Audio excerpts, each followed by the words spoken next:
for $4.99 says, if you can bring back 3 players from last year to improve this team, who would you bring back? I would argue if you brought back any one of these players, it could be pretty consequential, but he's given us 3. So fellas, take your pick. JJ McCarthy, obviously, would be number 1. So then it gets dicey, right? You need a receiver, you need an offensive lineman at least, and you need a linebacker. So, and Mikey Sainristil, how do you leave him out? One of the great big play Wolverines of all time. So I would go an offensive lineman, probably Zach Zinter. I would go with JJ McCarthy and then probably Mikey Sainristil back there, leadership and a great player in the secondary. Everybody's going to be in the right place if Mikey Sainristil is back there, and that's going to be one of those intangibles you talked about. In addition, Anthony, it's weird to say because the offense is so much behind, I guess you could say, the defense this year. But I would go with J.J. McCarthy and then 2 defensive players, Mikey Sainristil and Junior Colson. I'd swap in Junior for Jayshon Barham. I would swap in Mikey, and you could play him outside, play him at the nickel, and then JJ just does so much for an offense. I think you'd still just play to the strength of your defense here. Maybe you wouldn't be as good as last year, but you'd be right there competing. We had this conversation on the pod before the season. If this team had JJ McCarthy coming back, which you can't do because all sorts of teams around the country lost guys after their 3rd season, but if they did, you're looking at a preseason top 5 team. Now, I don't know if it, with the benefit of 6 games of hindsight, it would have gone that way, but he would have made a massive, massive difference. They'd be 5-1. Who knows? Maybe 6-0, probably not, but it makes a huge difference. But it's a great question. Too bad those guys are making plays like Mikey getting a pick yesterday in the NFL, and wish them all the best. Yeah, it's JJ McCarthy. It's Mike Sainristil, and F it. I mean, who would hate on one more season of Blake Corum? Talking about the heartbeat of an offense and taking you across the finish line there. Thank you for the question, Supreme Mans. We will go to this one.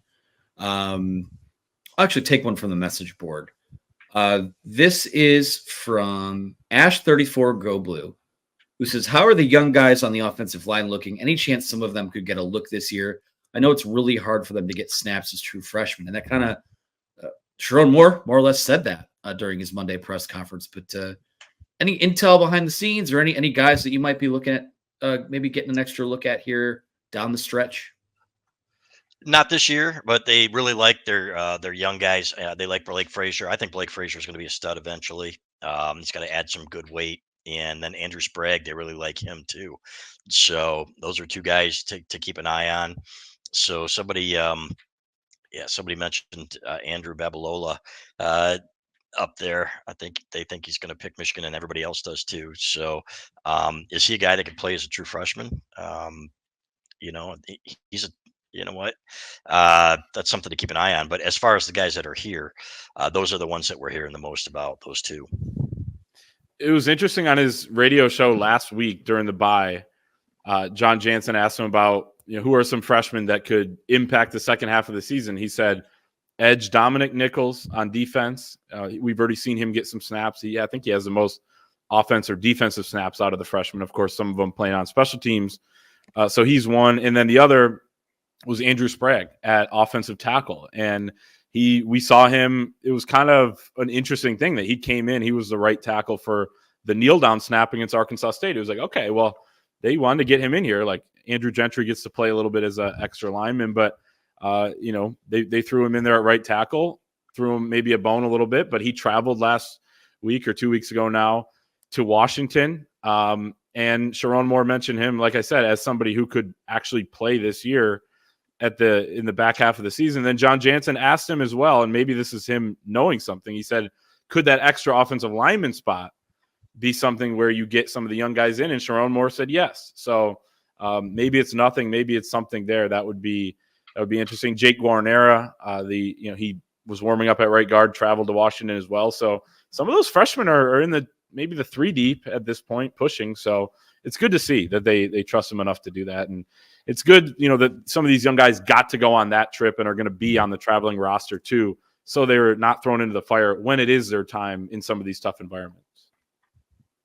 It's a $10 super chat from Mr. Dave, who says it's a wedding gift. So I accept that humbly and say, goes right to the company.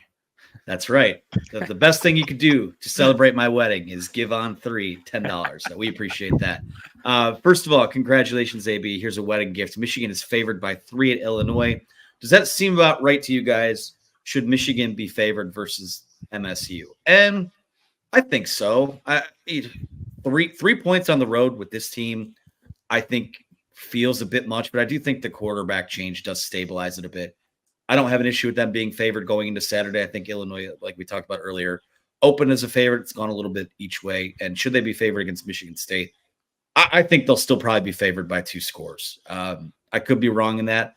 Maybe Saturday's game determines what that opening Vegas line looks like. But yeah, I can't really argue. I mean, this game Saturday is a coin flip game. So if you want to say it's Michigan favored by 3, I get it. If you want to say it's Illinois, I get it. Next weekend, yeah, Michigan should be a 2-score favorite against that Spartan team. Yeah, I agree with that. I think Michigan will be like a 9.5, 10-point favorite against Michigan State. I think this is, like you said, a coin flip game. It could go either way. And if things go south early, then you know what? It's going to be tough for Michigan. Michigan's got to get off to a good start on Saturday. It's going to be a snake pit. I'm telling you. You go down there, and if things start going south and guys start turtling and can't handle the pressure, then it's going to be tough to pull that one out. But I could see that one going either way, but I think it's about right. And I do think Michigan will be favored, like you said, Anthony, by about 9.5 or 10 points against Michigan State. That's not a good football team. I will say this. They probably won't turn the ball over as much against Michigan as they have against everybody else. And they've got a quarterback who can make some plays, who I think is going to be pretty good down the road. And I think it's a well-coached football team. So they just don't have the talent right now. So, but that is a game that Sherrone Moore cannot afford to lose. You want to lose the fan base, and I wrote this last week, lose Michigan State. That just cannot happen, especially this year to this team. 9-10 points sounds about right for Michigan State. Although if Michigan goes down and wins by 21 at Illinois or something like that, could change, maybe 11 or whatever. But yeah, I thought it feels right that they're, favored by 3 points against Illinois.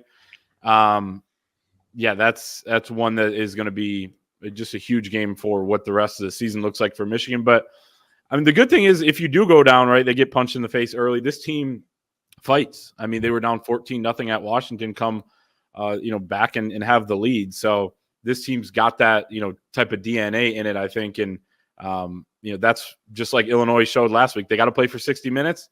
They're going to have to play for 60 minutes against Michigan too. It's not going to be a pushover. Michigan's no cream puff. Yeah, that's the one thing. I mean, for as much as Sherrone Moore and his staff have been criticized, I think the one thing we can safely say is that they do play hard and they do play for 4 quarters. And listen, that Texas game got away from them, but and maybe Sark let off the gas a little bit at the end, but they did play hard. And I don't get the sense that he's even close to losing the team. It's just everyone has to be better. So we'll see what happens there. And also, speaking of people clipping Chris Ballas, Michigan State people, listen to him giving your program some flowers tonight. There you go. You love to see it. Supreme Mance is back with another $4.99 super chat saying, should Alex Orji be a receiver? He has the side and speed and also run talent. He has the size. I don't know that he has any of the other things, really. I just think he's kind of an athletic dude that they don't know what to do with. Yeah, maybe tight end. Bulk him up a little bit and ask him to do some things. I think E.J. Holland said he probably should have been there, a linebacker in college. And I think that Michigan took him with the idea that it could be like maybe make him a position switch early in his career, but he wanted to be a quarterback. So good on him for giving it a shot. It just wasn't for him.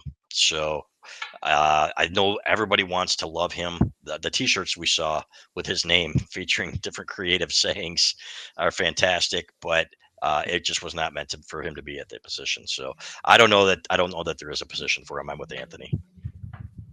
I don't know about the size to be a receiver. I think he's a little too bulky, like in a good way. I mean, he's rocked up. He's super strong. He's a little tall to be a running back. So yeah, maybe like a fullback tight end type or a quarterback that can come in and run. And, we've seen him do that throughout his career. Sherrone Moore said today that he'll have a role. So we'll see what that is. Will it be similar to what he had at the beginning of this season? Because there's potential for somebody who can do that, like we saw with Washington and their backup quarterback last week. But yeah, it does not right now the caliber of a starting quarterback. All right, I'm going to go to the message board for the next one. This is from AM89, who I know is on here. I don't know if he's on here live tonight, but he is usually on our streams. He says multiple times in their games against Nebraska and Purdue, Illinois look to have guys that can really catch. Given our stats against the pass, what is one aspect that gives us some hope they won't be hitting open guys against Michigan all downfield or down the field all day? You talking about Illinois? Yes, sir. Yeah, I don't have a whole lot of confidence that Michigan's pass defense is going to get a whole heck of a lot better. And this has been one of the disappointments of the year for me. Rod Moore, we knew they were going to miss him. They missed him even more than we thought they would. So, but I think they're second to last in the country in passes allowed over 10 yards. That's absurd, fellas. When you've got Will Johnson, who's supposed to be an All-American, shutting down one half of the field, then there are things that you can do to help the other side. And but the communication's been terrible. The safety play has not been good. Makari Page really needs to up his game. And those are things that need to improve, and we need to see much more out of that group. So I called out basically 4 position groups that needed to be coached better this week and going forward. I called out in a column today, the secondary, the offensive line, the wide receivers, and probably the linebackers, right? So there's a lot of them. So that needs to improve. A lot of the big plays too, and those 10 plus yard plays have to do with missed tackles too. So they've got to do better there. And Sherrone Moore mentioned the angles, that one of the pillars of the defense, right? Effort and angles, and something that hasn't been good enough this year. But Illinois has a receiver with almost an identical stat line to Denzel Boston, who gave them fits from Washington. Pat Bryant, who's got 27 catches for 452 yards, 7 touchdowns. The guy they can go to had 7 scores last season in 12 games, so on pace for double that at this point. Do you move Will Johnson around and have him follow Pat Bryant, who's their best receiver?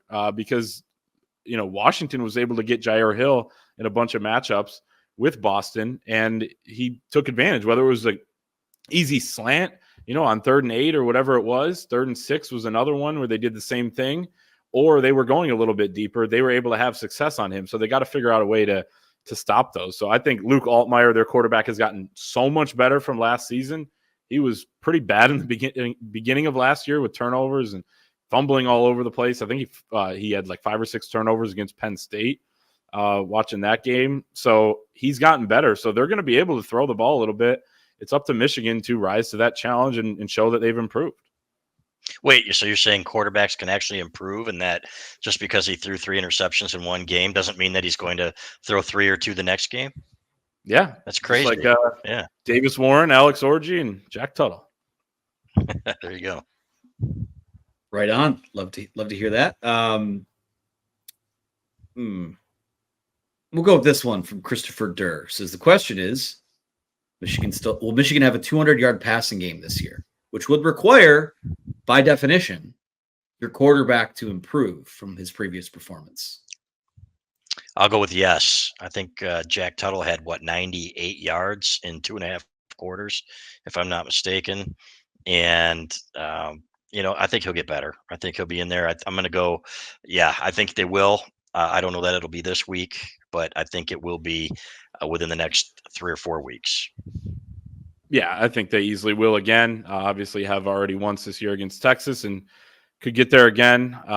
But Jack Tuttle is a completely different quarterback than the other two. I think Davis Warren had the potential to do that. Well, he did do it. But Jack Tuttle it was a different level. It's not an elite level. It's not JJ McCarthy out there, but that was a different level once he got in that game. It didn't end the way he wanted it to. There was no excusing what happened, maybe other than some rust, right? He hadn't played since the Michigan State game last year, but the throws and the plays he did make, just the simple stuff alone, is going to get you a little bit more balance with that offense. And getting to 200 isn't that hard in today's college football. They should be able to get there. He'll do it, and he'll do it this weekend. There you go. It's a preview for Thursday's show. I like it. Nice. Let's go. I just had one pulled up from the board, and I closed out the tab. That's my fault. Forget that. We'll take this one from the chat. I don't like doing questions like this, but someone took the time to ask the question, so we'll respect that. It says who's more likely to be replaced after this season, Kirk Campbell or Wink Martindale? And I'll just say this: I think that some of the gaffes on defense have been particularly alarming to where I do have questions about if this can work. I have major questions on offense, but that defense was supposed to keep Michigan afloat in some of these games. And, I think that they've let them down a few times this year. Yeah. I'll just leave it at that. And how much of that is, position coaches again have to be better too, right? These guys are making mistakes that they should not be making. And I went back and after, it might have been a little bit brutally honest, but I said that this team really misses Steve Klinkscale in the secondary, and I just thought he was that good. That's more really not an indictment on the current coaching staff, but on how good Steve Klinkscale was. So those guys need to be better. The linebackers need to be coached better, and it's like Kurt Campbell said, you can criticize him all you want to. They've got a lot more on the play sheet, but if you can't do the fundamentals and the basics, how are you going to turn the page to get these guys to do something a little more advanced? And they're just whiffing on the basics, whether it's a simple tackle end twist on the offensive line, whether it is a blitz pickup by your senior captain running back, whether it's receivers not getting the proper depth on a route or not running the right routes, which we've seen all of that. We've seen all of that. That is the sign of a team that needs to be better coached. And so it really starts from the top down. I think that Sherrone Moore knows it. He said they got back to the basics, the fundamentals and techniques this week. We'll see if that really plays a factor on Saturday, because those are the areas they really need to improve if this team's going to improve. And it starts with the position coaches. And then, there are certain times too where they run some head scratching blitzes. And, we've been so spoiled, guys, the last 3 years when it comes to elite defense. And I know that Wink Martindale's been doing this for 40 years, but those other two guys really were outstanding coordinators. And you see that because one's a head coach in the NFL and one's going to be before long. Yeah, this is too hard of a question really to answer 6 games in. To me, I honestly don't really have an opinion on it. So I think it's too early, and I have to see the rest of the year how it plays out, because they have been hindered in some areas by personnel, especially on offense. Like you said, Chris, I mean, it's like, okay, well, call all these plays that could go for big gains and all this. Well, if we're not protecting, how is the quarterback going to have time to throw the ball downfield, that sort of thing? So there's a lot more that goes into it than just what they're calling. And I know that's not all those two coordinators do, but too early for me to really say, because honestly, I haven't thought much about it. Yeah, and Jack Tuttle has a ball batted down at Washington. Otherwise, Kalel Mulling's still running, and Donovan Edwards slips. Yeah. Right, and Donovan Edwards has a slip on a wide open hole. And I did ask that question, by the way, about the cleats, because everybody was asking, and Sherrone Moore kind of punted on it, and he said, "Yeah, we need to do a better job, and we're okay. We have a plan for that. If the guys are slipping, and at the same time they got to keep their feet. So I think it's a combination of both there." Yeah, I mean, if we're just, again, talking about planting flags earlier, to me, I think a lot of their issues are more on execution as opposed to play calling. Not that both aren't an issue. Both of those things can be true, but like you guys said, I mean, when you can't stay upright, or you can't pass block, or you can't do basic things, there are things that they probably have installed that you can't even get off the play sheet. So give those guys a little bit of grace in that regard. I think we're going to end on this one from Snortimer. From our message board. He says, I asked this a few weeks ago, but after the Washington game, do you think that Omarion Walker is about to come online? He had some nice plays and could have had more. It feels like having a tall and fast wide receiver could really open up the offense. Go ahead, Clay. You start. I mean, I think he's going to have more of a role. I think Sherrone kind of said that today. So, yes, and I like what we saw with the one catch last game, but there's also a time where one of the picks against Arkansas State, he falls down, his guy's able to come off of him and then make the interception on a pass intended for Samaj Morgan. So just things that clearly in a wide receiver room where they're still kind of tinkering with the rotation, they trust who they trust, and it seems like they're trusting Omarion Walker a little bit more right now. as you know, in going forward. But there was a reason why also he was not out there in the beginning of the year. I hope it's just because, you know, hey, it's the adjustment back to wide receiver after playing DB, coming back, getting used to the offense after being on defense, you know, the last year. And then maybe he can kind of take a big leap here in the second half of the season. But also, you know, I'll have to, you know, see it to believe it, I guess, that he's going to have some major role. Yeah, I don't see that at all. I think it was nice to see him catch the ball that was thrown to him and run a nice route. And to me, it's the whole room is just not good enough, right? It's part of its talent.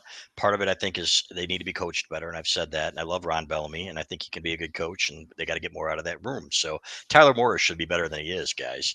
And we've seen him do some things. And for them to not find ways to get him the ball at times, to me, is an indictment on the coaching staff too. So, but it starts at quarterback too. So I think Jack Tuttle is going to create some opportunities for these guys. Yes. It's kind of funny that we're thinking of Jack Tuttle as a savior here, uh, Indiana cast off, but he's the best you got.